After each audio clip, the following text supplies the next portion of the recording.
Everyone, जय हिंद सभी को। Welcome to my YouTube channel UPSC with Himanshi Yadav. So friends, आज की क्लास में हम लोग क्या पढ़ने वाले हैं? आज की क्लास में पढ़ेंगे हम लोग ज्योग्राफी।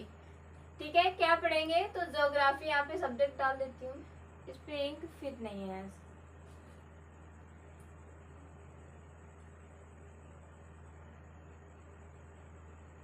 क्या पढ़ना है? तो ज्योग्राफी।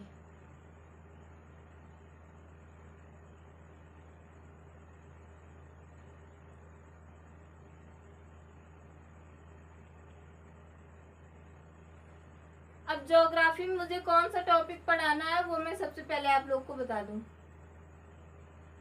इंक डाल लेती हूँ पहले मार्कर में, क्योंकि इंक खत्म हो गई। तो ज्योग्राफी में मुझे आज क्या पढ़ाना है? मैंने आपको पिछली क्लास में क्या क्या बता दिया था। तारे का फॉर्मेशन, यानी कि तारे का निर्माण कैसे होता है, फिर तारे का अंत कैसे होता है, ये सारा मैंने बता दिया था। ठीक है, तारे के जन्म से लेकर अंत तक तारा किन किन अवस्थाओं से गुजरता है, ये भी मैंने आप लोग को बता दिया था। तो अगर आपको वो वाली क्लासेस देखनी हो तो पिछले वीडियोस देख लीजिएगा। ठीक है, तो आप लोग को ये क्लास अच्छे से समझ में आएगी।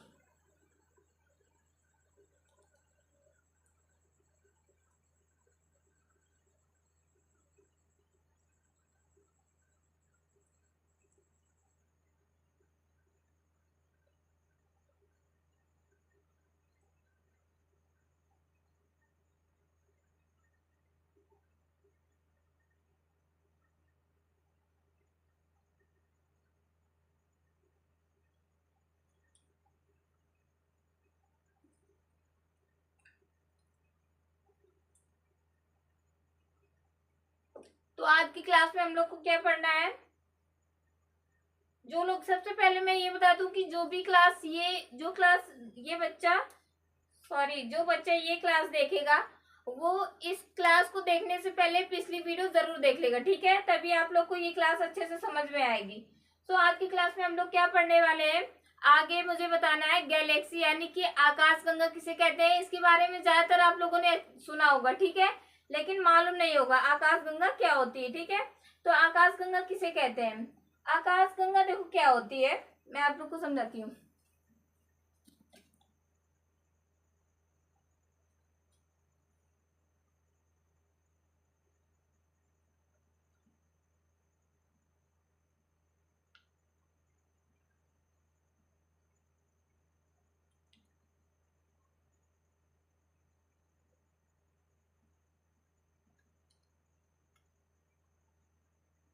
क्या बताना है? तो आकाशगंगा के बारे में मुझे पढ़ाना है, यानी कि इसको इंग्लिश में क्या कहते हैं? गैलेक्सी। आकाशगंगा को इंग्लिश में क्या कहते हैं?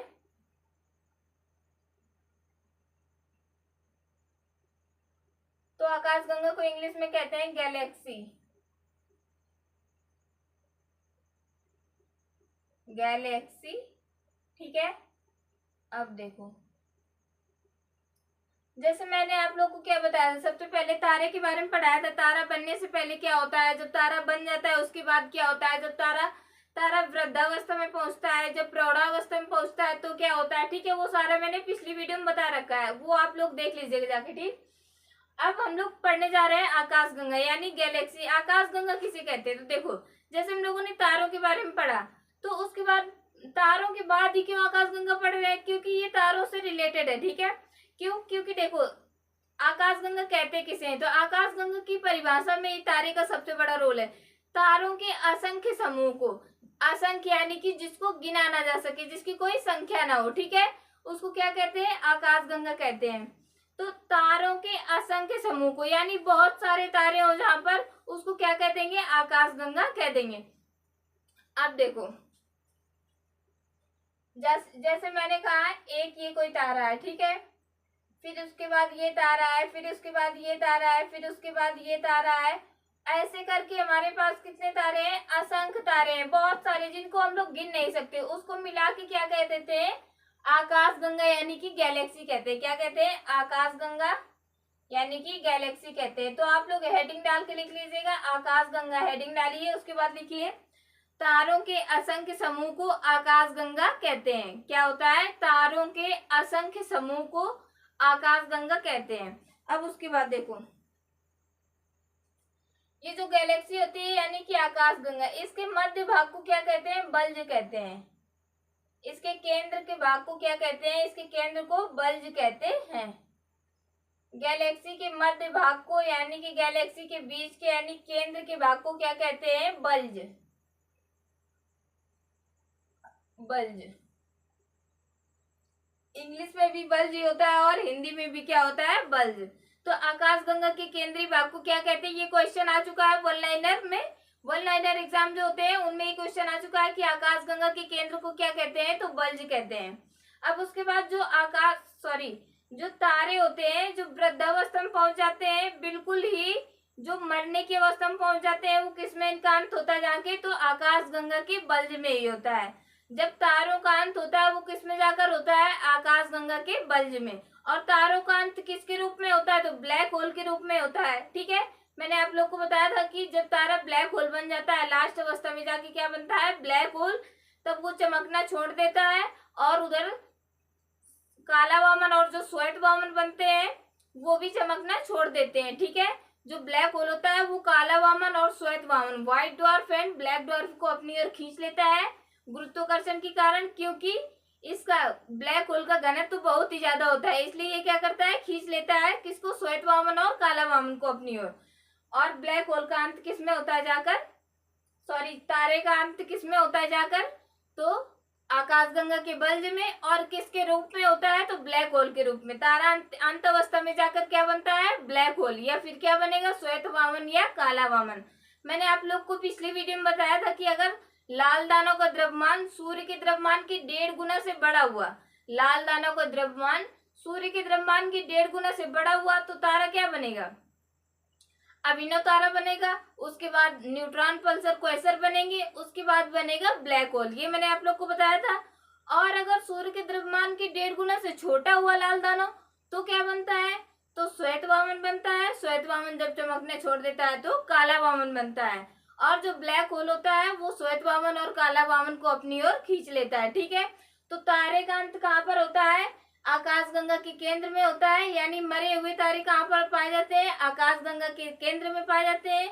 और जो जीवित तारे होते हैं जो बिल्कुल प्रौढ़ावस्था में होते हैं, वो कहाँ पर पाए जाते हैं? जो नए तारे होते हैं प्रौढ़ावस्था यानी कि जो नए तारे होते हैं वो कहाँ पर पाए जाते हैं? तो आकाशगंगा के किनारों पर पाए जाते हैं।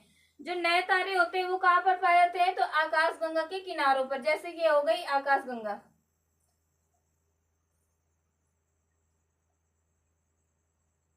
आकाशगंगा कैसे होती है? ऐसे होती है आकाशगंगा। ठीक है, इसमें क्या होंगे? तारे होंगे। तो जो बीच में इसका केंद्रीय भाग जो होता है, ये बल्ज, बल्ज इसका क्या होता है? केंद्रीय भाग होता है। यहाँ पर क्या पाए जाएंगे? ब्लैक होल, यानी कि यहाँ पर तारे का अंत होगा। और जो नए तारे होते हैं वो कहाँ पर पाए जाते हैं? तो वो किनारे पर पाए जाते हैं। आकाशगंगा के किनारे पर कैसे तारे पाए जाते हैं? तो नए तारे पाए जाते हैं। तो आप लोग हेडिंग डाल के लिख लीजिए कि आकाशगंगा के बारे में निम्नलिखित बातें, या फिर आकाशगंगा की विशेषताएं, कुछ भी लिख लीजिए। और मैंने आकाशगंगा की परिभाषा आप लोग को बता दी कि आकाशगंगा हेडिंग डालना है और लिखना है तारों के असंख्य समूह को आकाशगंगा कहते हैं। ठीक है, क्या होता है? तारों के असंख्य समूह को आकाशगंगा कहते हैं। फिर नंबर 1 में लिखना है, पॉइंट 1 डालिए। पॉइंट 1 में लिखना है आकाशगंगा के केंद्र को बल्ज कहते हैं। आकाशगंगा को क्या कहते? आकाशगंगा के केंद्र को क्या कहते हैं? बल्ज कहते हैं। फर्स्ट पॉइंट में लिखना है। फिर सेकेंड पॉइंट डालिए, उसमें लिखना है तारे का अंत आकाशगंगा के केंद्र यानी बल्ज में होता है। तारे का अंत आकाशगंगा के केंद्र यानी बल्ज में होता है। फिर थर्ड पॉइंट डालिए, उसमें लिखिए तारे का अंत आकाशगंगा के केंद्र में ब्लैक होल के रूप में होता है। क्या होता है? तारे का अंत आकाशगंगा के केंद्र में ब्लैक होल के रूप में होता है। उसके बाद फोर्थ पॉइंट डालिए और उसमें लिखिए कि नए तारे जो होते हैं वो आकाशगंगा की भुजा पर पाए जाते हैं, यानी कि आकाशगंगा के किनारे पर पाए जाते हैं। नए तारे आकाशगंगा के किनारे यानी आकाशगंगा की भुजाओं पर पाए जाते हैं। उसके बाद क्या लिखना है?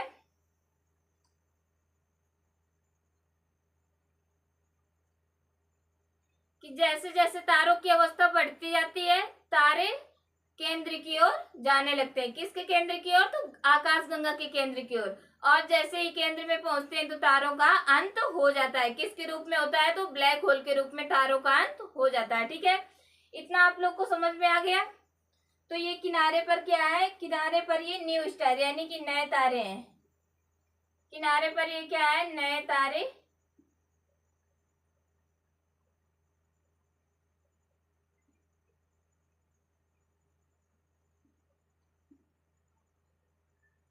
अब देखो, अब इसमें एक नोट डालो और आप लोग लिखो कि आकाशगंगा को सबसे पहले किसने देखा था। ये भी क्वेश्चन आ चुका है वन लाइनर एग्जाम में कि आकाशगंगा को सबसे पहले किसने देखा था। तो आकाशगंगा को सबसे पहले गैलीलियो ने देखा था। ठीक है, आकाशगंगा को सबसे पहले, कौन सी आकाशगंगा? तो जिस आकाशगंगा में रहते हैं हम लोग, किस में रहते हैं? तो मंदाकिनी नामक आकाशगंगा में रहते हैं। उस आकाशगंगा को सबसे पहले किसने देखा था? तो गैलीलियो ने देखा था।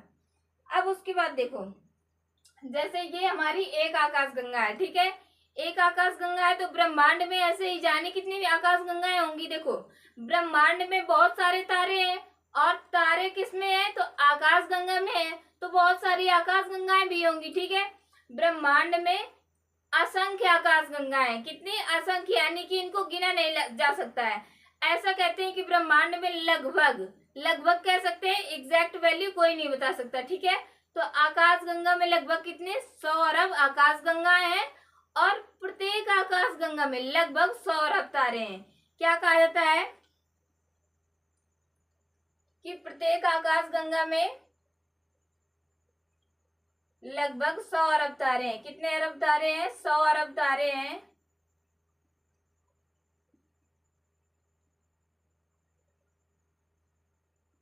और एक ब्रह्मांड में कितनी आकाशगंगाएं हैं? तो ब्रह्मांड में 100 अरब आकाशगंगाएं हैं। ब्रह्मांड में 100 अरब आकाशगंगाएं हैं। ठीक है, तो आप लोग अच्छे से लिख लीजिए। मैंने पॉइंट वाइज पॉइंट लिखवा दिया है, ये भी आप लोग लिख लीजिए।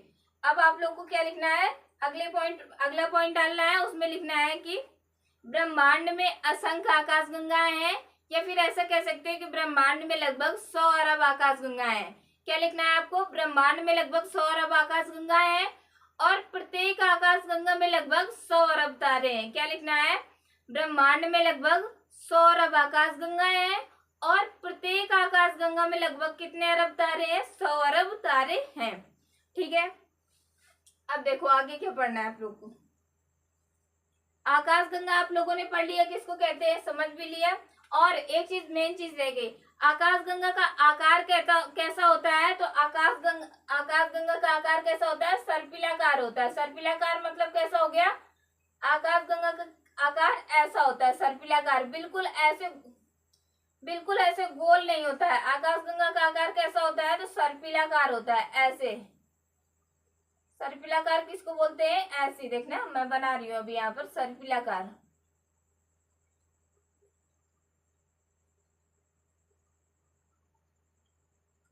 सर्पिलाकार क्या होता है? ये होता है।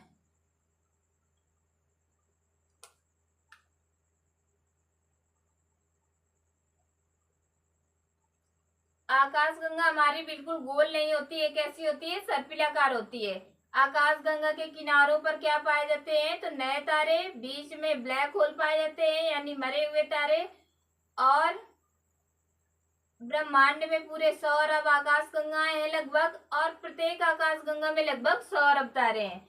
अब हमें आगे क्या पढ़ना है?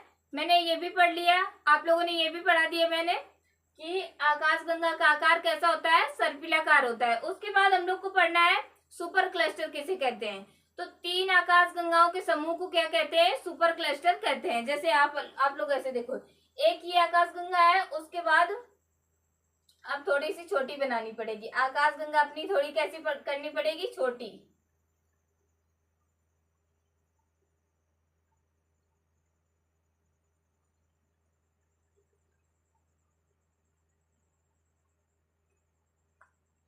इसको पता नहीं क्या हुआ, क्यों नहीं चल रहा है।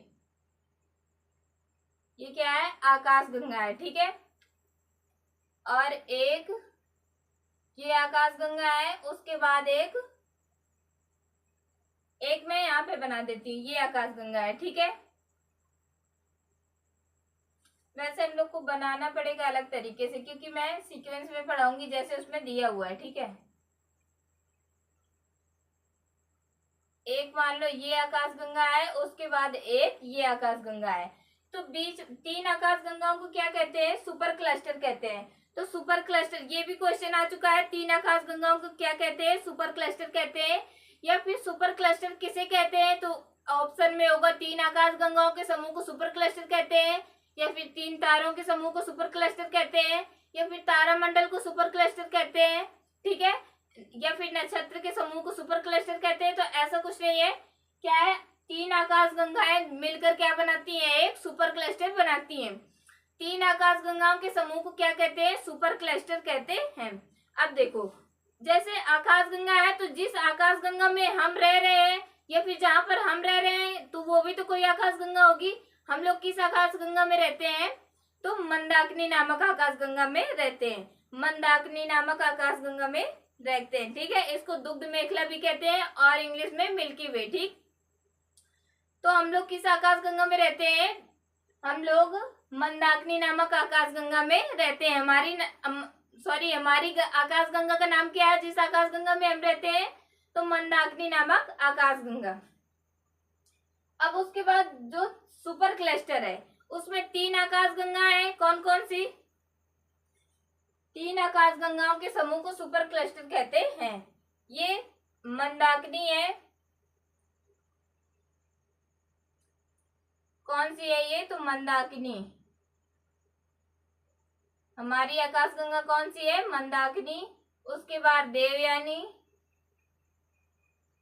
देवयानी है, और फिर ये क्या है, NGCM 33।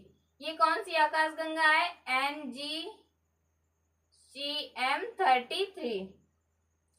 तो कौन कौन से आकाश गंगा के समूह है, कौन कौन से नाम है, देवयानी, मंदाकिनी और उसके बाद NGCM 33, ऐसे ही क्रम में है। जिस आकाश गंगा में हम रहते हैं उसका नाम क्या है, मंदाकिनी नामक आकाश गंगा है, उसके बाद देवयानी है, फिर उसके बाद NGCM 33 है। अब देखो, हमारी जो मंदाकिनी आकाश गंगा है, इसके सबसे करीबी आकाश गंगा कौन सी है, यानी कि हमारी मंदाकिनी नामक आकाश गंगा के सबसे पास में कौन सी आकाश गंगा है, तो देवयानी आकाश गंगा है। कौन सी, देवयानी की दूरी हमारी मंदाकिनी नामक आकाश गंगा से कितनी दूरी है, तो 2.2 मिलियन प्रकाश वर्ष दूर है।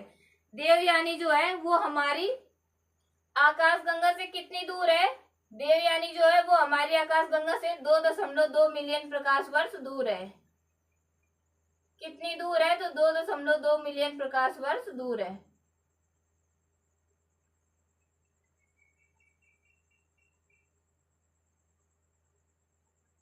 2.2 मिलियन प्रकाश वर्ष की दूरी पर है।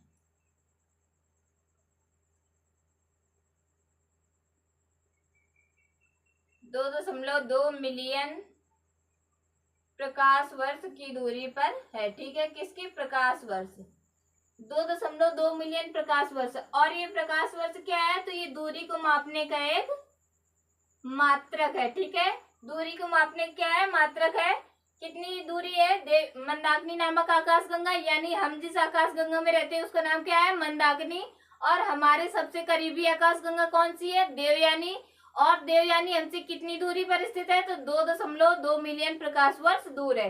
इसी को आप लोग ऐसे लिख सकते हो, 2.2 गुणे 10⁶, ठीक है, प्रकाश वर्ष दूर है। तो 2.2 मिलियन प्रकाश वर्ष दूर है, किससे, देवयानी से। कौन सी आकाश गंगा, तो मंदाकिनी से कितनी दूर है, देवयानी, 2.2 मिलियन प्रकाश वर्ष दूर है। अब उसके बाद देखो, आप लोग सबसे पहले लिखो सुपर क्लस्टर हेडिंग डालो और उसमें लिखो कि 3 आकाश गंगाओं के समूह को क्या कहते हैं, सुपर क्लस्टर कहते हैं। और हम लोग जिस सुपर क्लस्टर पे रहते हैं उसमें 3 आकाश गंगा है, कौन कौन सी, मंदाकिनी, उसके बाद देवयानी, फिर NGCM 33। मंदाकिनी, फिर देवयानी, फिर NGCM 33 है, ठीक है। NGCM33। इसका नाम नहीं याद होगा, इसको 2-3 बार प्रोनाउंस करना, अपने मुंह से बोलना, 2-3 बार रिपीट करना, इसका नाम आप लोग को अच्छे से याद हो जाएगा। ठीक है, क्या है? NGCM33, NG है, ठीक, NGCM33। तो देवयानी, मंदाकिनी, उसके बाद NGCM33। हमारे सबसे करीबी क्या है? तो देवयानी है। कितने करीब है? 2.2 मिलियन प्रकाश वर्ष दूर है। ठीक है, तो आप लोग इसको आप लोग थोड़ा अच्छे से बना लेना। ठीक है, ऐसे मैं जो पीडीएफ दूंगी मैं, उसमें अच्छे से ये सारे चित्र बने होंगे। ठीक है, अपने हैंड रिटेन नोट्स दूंगी, उसमें कोई भी एआई का यूज नहीं होगा कि मैं चैट जीपीटी से बना लूं उसके बाद आप लोग को अपलोड कर दूं, ऐसा कुछ भी नहीं करूंगी। मैं अपने हाथ से हैंड रिटेन नोट्स बनाऊंगी और वो अपलोड करूंगी, वो आप लोग वहां से देख के लिख लीजिएगा। ठीक है, लेकिन कहाँ अपलोड करूंगी ये अभी कुछ मालूम नहीं है, 1-2 दिन के बाद मैं आप लोग को बताऊंगी। ठीक है, पीडीएफ के बारे में। बाकी जो नोट्स हैं वो मैंने अच्छे से बना रखा है, बस फोटो खींच के आप लोग को अपलोड करना है और आप लोग को उससे अपना नोट्स बनाना है। ठीक है, तो यहाँ पे मैं आप लोग को समझा देती हूँ, आपको समझ में आना चाहिए। उसके बाद थ्योरी तो मैं दे ही दूंगी। ठीक है, थ्योरी की तो कोई चिंता ना करो आप लोग कि यहाँ पे आप लोग समझ रहे हो फिर लिखते भी जा रहे हो, तो वो आप लोग को समझ में नहीं आएगा। पहले आप लोग दिमाग में चला जाना चाहिए, उसके बाद थ्योरी तो आप लोग लिख ही लोगे। ठीक है, पीडीएफ से। तो इसको आप लोग स्क्रीनशॉट कर लीजिए। मंदाकिनी ऐसे बनाना है सबसे पहले, क्योंकि जैसे आप लोग को रिवाइज करना होगा। अभी तो मैं पीडीएफ दे नहीं रही हूँ, पीडीएफ जब दूंगी तब आप लोग नोट्स बनाओगे। जैसे आपको रिवाइज करना हुआ तो आप लोग कैसे रिवाइज करोगे? तो इसको स्क्रीनशॉट कर लीजिए। सब बीच में क्या है? मंदाकिनी, ऊपर देवयानी, नीचे NGCM33। ठीक है, मैं हट जाती हूँ।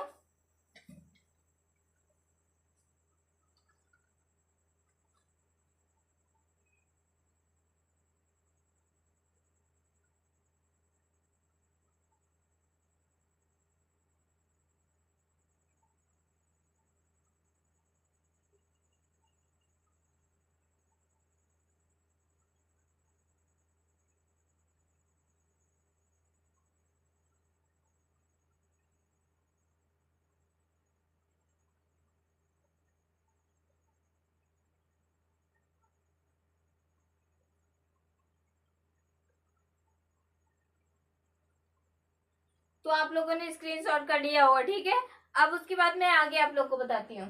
तो ये आप लोगों ने स्क्रीनशॉट कर लिया, इसको मैं इरेज करे दे रही हूँ। नहीं, इरेज नहीं करती क्योंकि अभी इसकी जरूरत नहीं। अब देखो आप लोग, मंदाकिनी जैसे हम लोगों ने पढ़ा कि मंदाकिनी में हम लोग रहते हैं, तो मंदाकिनी की खोज भी सबसे पहले किसी ने की होगी। तो मंदाकिनी की खोज सबसे पहले किसने की थी? यानी मंदाकिनी को सबसे पहले किसने देखा था? तो वो देखा था गैलीलियो ने। किसने देखा था? मंदाकिनी को सबसे पहले गैलीलियो ने देखा था। और एक चीज आप लोग नोट करके लिखो कि मंदाकिनी का सबसे शीतल और सबसे चमकीला तारा कौन सा है। क्वेश्चन बना के लिखो आप लोग कि मंदाकिनी नामक आकाशगंगा जो है, जिस आकाशगंगा में हम लोग रहते हैं, उसका सबसे चमकीला और सबसे चमकीला और सबसे शीतल तारा कौन सा है? तो वो कौन सा है? आंसर में आप लोग लिख लीजिए ओरियन नेबुला। क्या लिखना है आप लोग को? ओरियन नेबुला लिखना है। जो मंदाकिनी नामक आकाशगंगा है, जिस आकाशगंगा में हम लोग रहते हैं, यानी हमारी मंदाकिनी नामक आकाशगंगा का सबसे शीतल और सबसे चमकीला तारा, यानी सबसे ठंडा और सबसे चमकीला तारा कौन सा है? तो वो है ओरियन नेबुला। कौन सा तारा है? तो ओरियन नेबुला है। ठीक है, तो इतना आप लोग को समझ में आ गया। मैं थोड़ा सा रिवाइज करा देती हूँ शॉर्ट में। आकाशगंगा सबसे पहले मैंने बताया किसे कहते हैं? तो तारों के असंख्य समूह को आकाशगंगा कहते हैं। आकाशगंगा के केंद्र को क्या कहते हैं? तो बल्ज कहते हैं। आकाशगंगा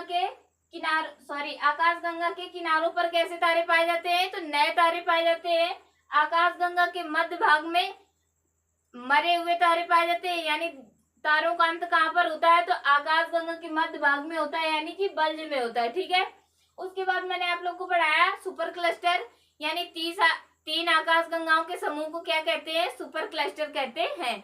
कितनी आकाशगंगाओं को? 3 आकाशगंगाओं को। और हम लोग जिस सुपर क्लस्टर में रहते हैं उसका नाम क्या है? उसमें कितनी आकाशगंगा है? तो 3 आकाशगंगा है। कौन कौन सी? मंदाकिनी, देवयानी, उसके बाद NGCM33। क्या है? मंदाकिनी, देवयानी, NGCM33। उसके बाद मैंने बताया कि हम लोग की आकाशगंगा से सबसे पास में कौन सी आकाशगंगा है, देवयानी। कितनी दूरी है हम लोग की आकाशगंगा से इसकी, तो 2.2 मिलियन प्रकाश वर्ष दूर है। उसके बाद क्या है, ये NGCM 33 है। और मंदाकिनी का सबसे चमकीला और सबसे शीतल तारा कौन सा है, तो ओरियन नेबुला इसका सबसे चमकीला और सबसे शीतल तारा है। ठीक है, तो आज के लिए इतना ही। इसके बाद हम लोग मिलेंगे अगली वीडियो में। देखो आप लोग पीडीएफ की या फिर नोट्स की बिल्कुल भी चिंता मत कीजिएगा। ठीक है, आपको जो मैं नोट्स दूंगी उसमें अच्छे से ये सारा चित्र बना रहेगा और थ्योरी भी लिखी रहेगी। बस आपको यहाँ पर मुझे समझाना काम है, आपको समझ में आना चाहिए। ठीक है, अगर थ्योरी देना हो तो वो तो किताब में भी लिखी हुई है, फिर पढ़ाने की क्या जरूरत। ठीक है, तो आप लोग पीडीएफ की कोई चिंता मत कीजिए। ठीक, जैसे ही मैं पीडीएफ को कुछ इंतजाम कर दूंगी, पीडीएफ बना रखा है, बस आपको उसको अपलोड करना है और वहां से आप लोग को डाउनलोड करके नोट्स बनाना है। ठीक है, तो ये नोट्स मैं कब दूंगी, ये 1-2 या फिर 1 या 2 दिन में बता दूंगी आप लोग को। ठीक है, तो आज के लिए इतना ही। इसके बाद मिलेंगे अगले वीडियो में। जय हिंद सभी लोग को, and take care to all of you. Okay, bye.